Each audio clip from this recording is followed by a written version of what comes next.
Donc Pierre-Yves, bonjour. Bonjour. Donc, pour commencer, est-ce qu'il est possible de se présenter un petit peu pour nos auditeurs, enfin nos téléspectateurs là? Alors je suis Pierre-Yves Gosineau, je suis entraîneur principal des U19 féminines du Paris Saint-Germain. Je suis responsable donc, de la formation des féminines sur le PSG depuis maintenant 2 ans à temps plein. On a monté un centre de formation grâce à un lycée privé, le lycée Catherine Labouré à Paris. Les filles peuvent donc aller à l'école sur Paris et s'entraîner juste après leur cours, toujours à proximité, soit au stade Charletti, soit au stade Jules Noël, de 16h à 18h, pour ensuite pouvoir se consacrer soit aux soins, soit à leur vie de fille, tout bonnement, puisque on constate que chez les filles, c'est différent de chez les garçons. Elles ont une vie à côté, une vie sociale, et elles ont aussi une carrière qui est beaucoup plus courte et beaucoup moins rentable, on va dire. Donc il est important pour elles qu'elles gardent un équilibre familial et scolaire, encore plus que chez leur homologue masculin. Voilà. Derrière ça, on a un suivi médical beaucoup plus amélioré, un suivi des filles sur le plan physiologique, psychologique. Donc tout est mis en place pour que la formation féminine au Paris Saint-Germain se développe. Que te dire en plus, Christian, sinon que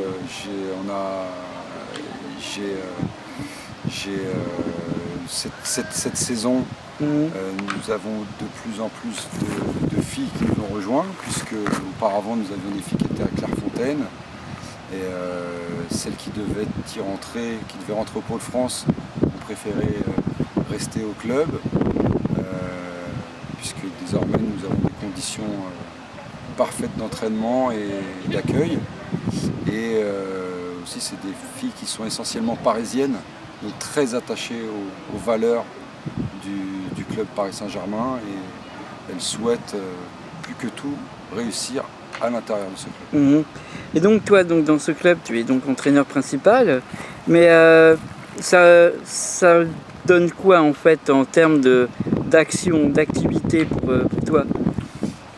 Moi, en termes d'activité, j'ai pas mal de choses, puisque comme je t'ai dit, je suis entraîneur principal, mais aussi responsable de formation, donc je recrute, je suis la scolarité, mais surtout forcément le sportif des filles.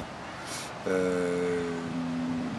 m'occupe donc aussi, même si je suis aidé par une équipe de dirigeants très compétents, de la logistique, que ce soit dans des transports, la logistique matérielle, etc. Je suis aidé de Pascal Hilbert, mon préparateur physique. Donc on met en place aussi toutes les planifications d'entraînement. Je m'occupe de faire le lien aussi entre la formation et l'équipe professionnelle.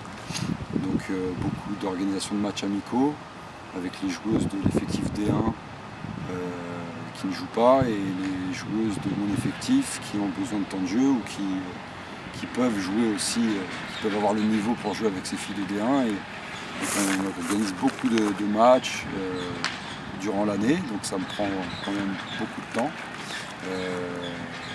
Donc voilà, j'ai aussi le suivi des U16, donc je me rends souvent voir les matchs des U16 le samedi, et le dimanche bien sûr je m'occupe de mon équipe U19 qui est souvent en déplacement. Des fois ça peut être le samedi ou le dimanche. Donc c'est bien chargé, hein? C'est bien chargé. Voilà. Et c'est vrai que là, là on est au terme d'une semaine de stage avec tes joueuses. Moi, c'est l'idée que j'en ai eue là, en rentrant tout à l'heure dans la salle pour clore ce stage. J'avais l'impression de voir un prof principal qui reçoit les parents, qui parle et tout ça. C'est en fait ça, en fait. Tu es quelque part en même temps un prof un peu principal et tu dois, en fait, c'est un sacré poids. Oui, tout à fait. C'est pas des joueuses professionnelles, c'est pas toutes des joueuses majeures. Donc forcément, j'ai une responsabilité. Les parents me confient leurs enfants. Et donc du coup, je dois aussi faire le lien avec les parents sur une blessure, sur un problème de discipline, sur un problème peut-être que la fille peut avoir au niveau psychologique, ou si elle a peur de m'en parler, c'est les parents qui viennent se confier. Donc j'ai forcément ce lien à assurer. Et puis on sait qu'à cet âge-là, les filles, comme les garçons, c'est assez fragile. Donc c'est bien qu'on puisse travailler avec le maximum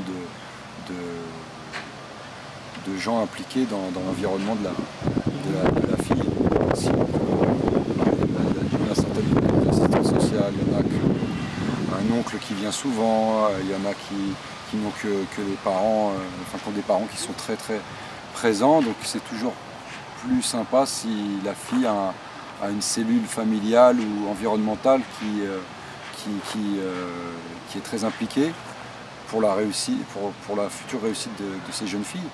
Parce que, comme ça revient à ce que je te disais tout à l'heure, nous on souhaite vraiment que ces filles elles restent dans leur cocon, qu'on ne les délocalise pas, qu'elles n'aient pas tant de sacrifices à faire parce que leur carrière n'est pas aussi rentable actuellement que celle des garçons, on en est très très loin. Donc il faut aussi qu'elles assurent leurs arrières et qu'elles vivent aussi une vie de jeune fille comme toutes les autres, bien qu'elles soient des sportifs de haut niveau du Paris Saint-Germain. Et donc quand tu rencontres des parents, des fois ça a dû t'arriver peut-être de devoir dire que la fille n'était peut-être pas à sa place dans l'équipe ou des choses comme ça. Ah oui, des fois on a des parents qui peuvent se demander pourquoi leur fille ne joue pas, pourquoi... voilà. Donc après moi, généralement, j'ai toujours une raison. Après, je peux toujours le justifier.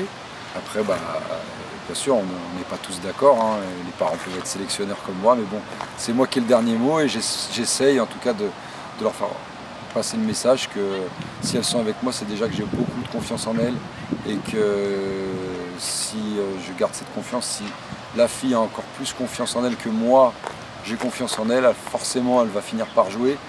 Et du coup, toutes les filles que j'ai dans mon groupe, je pense qu'elles seront utilisées durant l'année.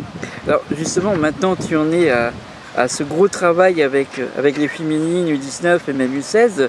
Et on va peut-être en profiter pour revenir un peu sur ton parcours depuis le départ. Déjà, comment t'es venue cette envie d'être dans le monde du football? Le monde du football, ça vient de mon grand-père, je pense, ma mère aussi, enfin la famille de ma mère.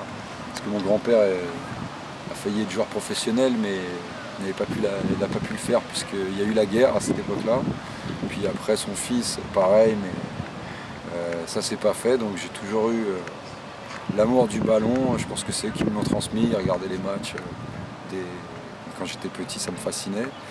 Et ensuite, j'ai joué à Rueil-Malmaison. J'ai signé ma première licence là-bas. Et puis au bout de 3 ans, j'ai fait une détection au Paris Saint-Germain où je suis rentré à l'époque à l'association, puisqu'il n'y avait pas de dichotomie entre l'association et la section sportive. Et j'ai fait mes classes là-bas pendant 5 ans, jusqu'à temps que j'ai un accident malheureux de la route et qui a compromis un petit peu mes chances là-bas. Bien que le Paris Saint-Germain me gardait, je suis parti à Bourges pendant 3 ans au centre de formation. Et puis ensuite je suis revenu sur Paris où j'avais mes études en même temps donc à Créteil. Et voilà, après le foot féminin, je m'y suis intéressé que très tard. Puisqu'après j'ai joué à Versailles, je suis devenu éducateur à Montrouge, à Antony, au CA Paris, qui avait des filles, donc là j'ai commencé à m'y intéresser. Et puis après m'est venue tout de suite, m'est venue la proposition de revenir au Paris Saint-Germain pour entraîner les filles. Donc c'était une période de ma vie où je pouvais le faire et c'était une très bonne transition par rapport à ce que je faisais. Donc j'ai sauté sur l'occasion et c'est vrai que ça fait maintenant, ça va être ma 5e année avec les filles et je suis ravi. Vraiment par l'état d'esprit, par la fraîcheur que peut dégager le foot féminin. Alors justement, on fait toujours les parallèles entre... Enfin moi j'évite de les faire, j'aime pas vraiment ça, mais des fois ça peut être intéressant, justement parallèles, différences entre foot masculin, foot féminin. Moi je préfère justement qu'on parle un peu des différences. Quelle différence fondamentale tu trouves en fait entre le foot masculin et le foot féminin, si tu en trouves en fait, et en quoi ça a de l'attrait le foot féminin en fait? Alors, comme tu dis, c'est du football, donc pour moi le football, ça reste le football, qu'il soit féminin ou masculin, on ne joue pas différemment, hein, c'est toujours les mêmes principes de jeu. On a le ballon, on n'a pas le ballon.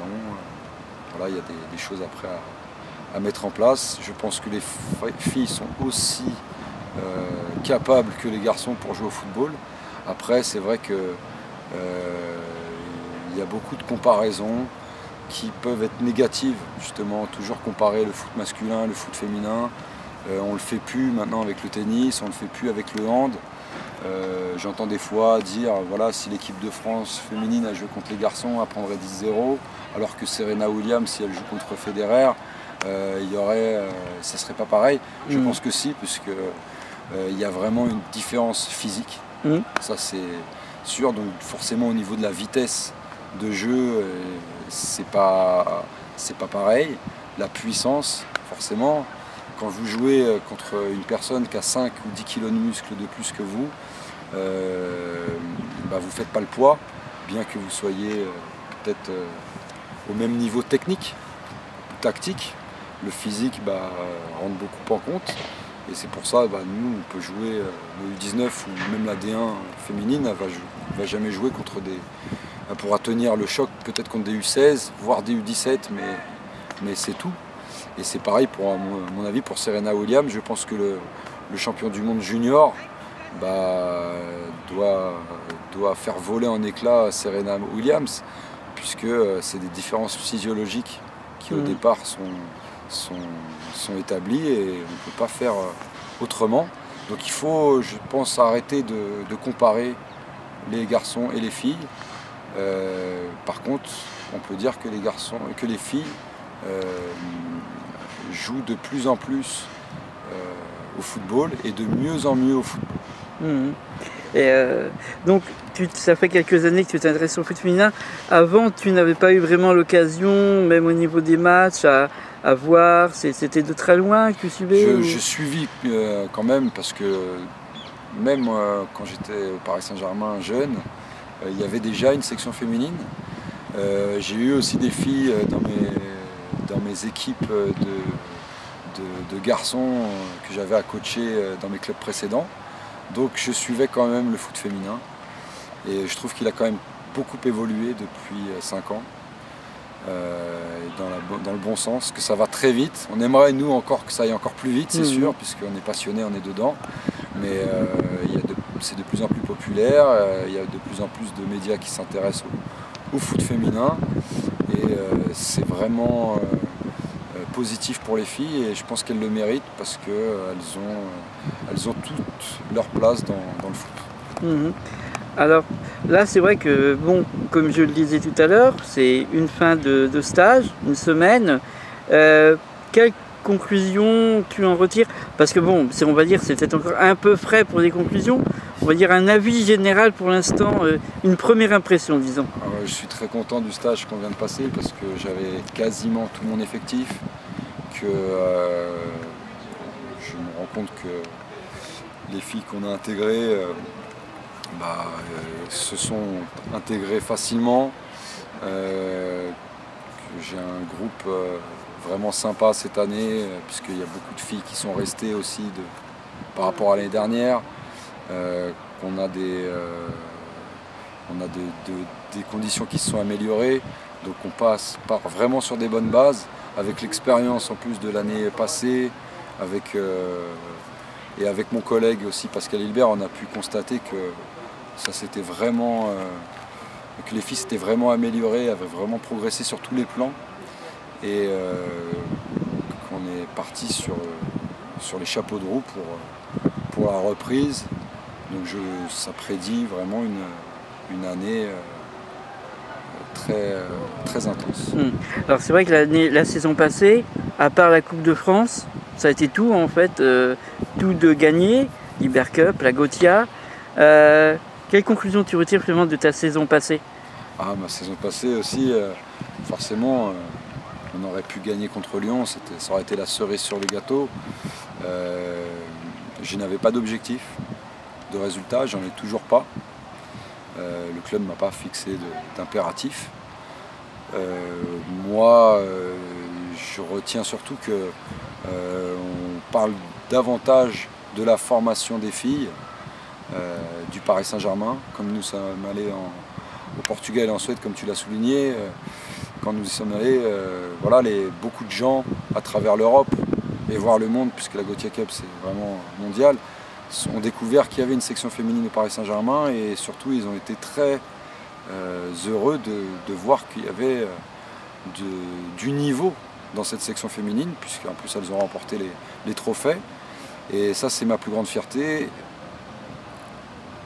en plus d'avoir propulsé aussi certaines filles à l'échelon supérieur, puisque je pense que c'est surtout pour ça qu'on me paye, c'est essayer d'utiliser le vivier parisien et de produire le plus de joueuses de haut niveau possible pour l'équipe du Paris Saint-Germain.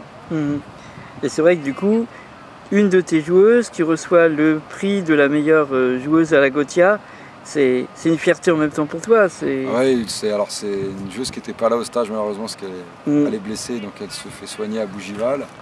Et c'est un grand espoir du football. Je pense que si elle continue sur la même lancée, on tient une grande joueuse qui a marqué l'année et dans la sélection nationale U16 et au sein de son équipe du PSG. J'espère que Marie va bien se soigner et continuer sur sa lancée, et je lui prédis vraiment un très bel avenir. Alors, tu dis que tu n'as pas d'objectif, en fait, tu n'en fixes pas.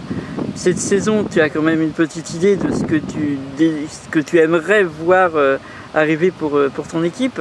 Bien sûr, si on peut faire mieux que l'année d'avant, on est Paris Saint-Germain, on n'a pas d'objectif. J'ai pas d'objectif de résultat, c'est vrai, on ne m'a pas demandé clairement de tout remporter, etc. Mais de toute façon, j'ai que des compétitrices dans mon équipe. Quand on est accueilli en province ou même ici, voilà, toutes les équipes elles veulent faire tomber le PSG. Donc forcément, nous, derrière, on a envie de répondre présent et de tout gagner et de faire mieux que l'année dernière. On a un match déjà amical à Auxerre le 14 septembre. Match de gala organisé par le district de Lyon contre Lyon, et les filles sont ont déjà les dents qui raillent le parquet, j'ai envie de dire. Elles ont déjà sorti les griffes, donc même si elles ne seront pas encore totalement prêtes. Voilà, donc on verra où ça va nous mener, mais je pense que c'est pas forcément même si vraiment je serais très heureux et très fier de remporter un titre avec le PSG, un titre national. Je pense que le principal c'est vraiment de faire en sorte qu'il y ait de plus en plus de Parisiennes qui figurent dans l'équipe 1 du Paris Saint-Germain, et grâce à la formation qu'elles auront reçue, elles pourront gagner des titres avec l'ADN du Paris Saint-Germain. Là pour l'instant elles sont qu'en formation, il faut surtout leur apprendre à gagner. Si elles gagnent, tant mieux, si elles ne gagnent pas, c'est pas si important que ça. En senior par contre, on ne joue que pour la gagne. Ouais. Donc c'est différent, et là j'espère que cette année Farid va nous ramener déjà des titres, mais si c'était pas le cas, je sais que les filles qui arrivent vont lui permettre de gagner tous ces titres. Et pourtant tu es encore de très très jeune, hein. Alors j'ai des très jeunes joueuses que j'ai greffées à mon groupe, et parce que vraiment on pense qu'on a des joueuses de très très bonne qualité et que qu'elles côtoient leurs aînés, ça peut leur apporter un plus au niveau comportemental et aussi bien sur le terrain qu'en dehors. Donc on va vraiment veiller à ces profils et on va les suivre au quotidien, tant dans le domaine sportif que dans le domaine scolaire, parce que l'un ne va pas sans l'autre. Quand ça ne va pas à l'école, vous ramenez vos problèmes sur le terrain, donc on essaye de tout verrouiller pour que les joueuses soient dans les meilleures conditions possibles pour s'aguerrir et devenir des joueuses professionnelles. Des mercenaires, comme je te le disais, lorsque j'ai eu l'occasion de t'interviewer pour la radio, hein, vu comment elles se sont débrouillées à la Gothia, entre autres, dans des conditions pas terribles, d'hébergement et tout. Là, tu tiens encore un groupe de mercenaires avec des toutes jeunes. On va vous appeler finalement les mercenaires, en fait. Les mercenaires, après, dans le football, on dit souvent les mercenaires, c'est les gens qui changent de club tous les ans. Mais je comprends ce que tu veux dire. Ouais, c'est vraiment des compétitrices. Donc les mercenaires, ça me va aussi. Hein. C'est vrai que elles sont un petit peu dans ce cas-là parce que quand elles se déplacent, elles sont attendues de pied ferme par l'adversaire. Et à chaque fois, elles sont obligées de se remettre en question parce que l'adversaire donne... je pense qu'il donne tout à chaque fois, mais contre le PSG, il donne encore 20% de plus peut-être qu'à l'habitué. Il y a son papa, sa maman, il y a toute la famille dans les tribunes, donc forcément ça attire du monde, ça attire les regards, et donc il faut vraiment être paré quand on joue au Paris Saint-Germain et bien le prendre en compte, parce qu'en face, ils nous feront jamais de cadeaux. Donc, c'est très intéressant pour la progression des jeunes, mais c'est vrai que dans l'état d'esprit, il vaut mieux être mercenaire. Ouais. Alors, justement, on a vu, pas d'objectif vraiment pour le PSG, mais Pierre-Yves Bodino, il a des objectifs pour lui-même Moi déjà, je suis très fier de ce que je fais. Je suis vraiment très heureux. Je remercie le PSG et Farid Ben-Siti de m'avoir mis en place à plein temps pour un poste comme celui-ci.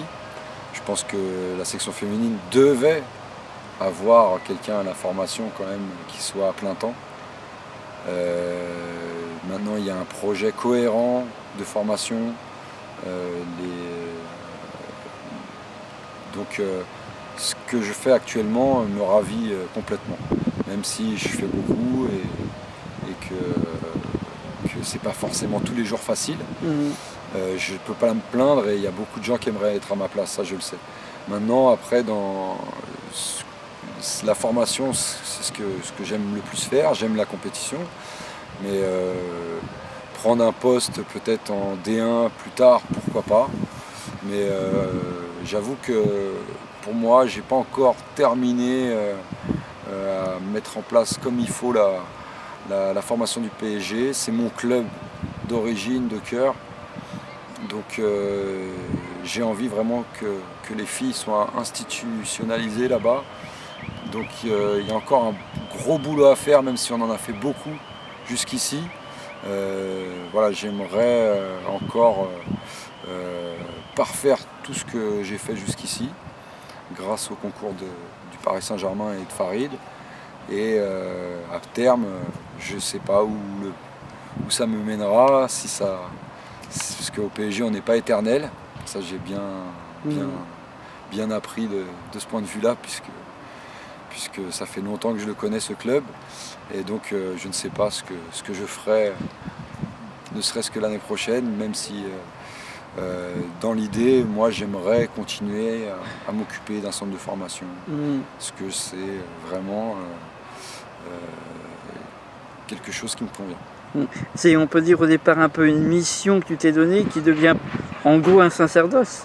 C'est un peu ça, c'est un peu aussi une revanche, parce que c'est vrai que j'avais un très bon niveau quand j'étais jeune et que je me suis blessé à un moment un petit peu, enfin au mauvais moment. On se blesse jamais au bon moment, mais là c'était vraiment une période charnière. Donc j'ai pas pu rentrer au centre de formation.